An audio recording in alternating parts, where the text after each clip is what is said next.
The misuse and addiction to opioids, such as heroin, morphine, and other prescription pain medicines, is a serious national problem. This affects public health as well as social and economic welfare. An estimated 1.9 million people in the United States suffered from substance use disorders related to prescription opioid pain medicines in 2013, and 517,000 suffered from a heroin use disorder.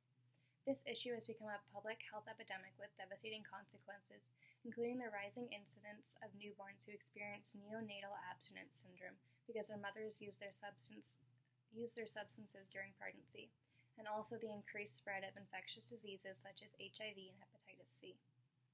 At least 1,432 retail pharmacies showed questionable activity, including 468 that had tripled the average percentage of prescriptions for commonly abused opioids. Medicaid programs supported by taxpayers but administered by states also revealed excessive opioid use and probable fraud. In 2010, 359,368 Medicaid enrollees received an opioid prescription amounting to over 2 million prescriptions, and again suggesting that many prescriptions per patient. In 2009, 41.4% of Medicaid-enrolled women filled an opioid prescription compared with 29.1% of privately insured women, offering further proof that opioid makers are relying on public funds for their sales and profits. While Medicaid programs likely provide generic combinations of the active ingredient in oxycodone, hydrocodone to patients, which cost about $28 for a 120-day supply, taxpayers are still paying for this.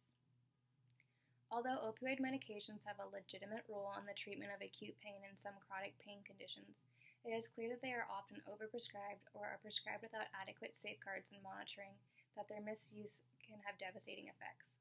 This presents a dilemma for healthcare providers who seek to relieve suffering while preventing drug abuse and addiction.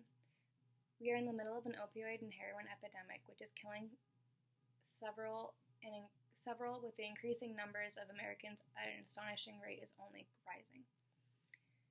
In 2014, almost 30,000 people died from heroin and opioids, exceeding those who died in car crashes during the same year.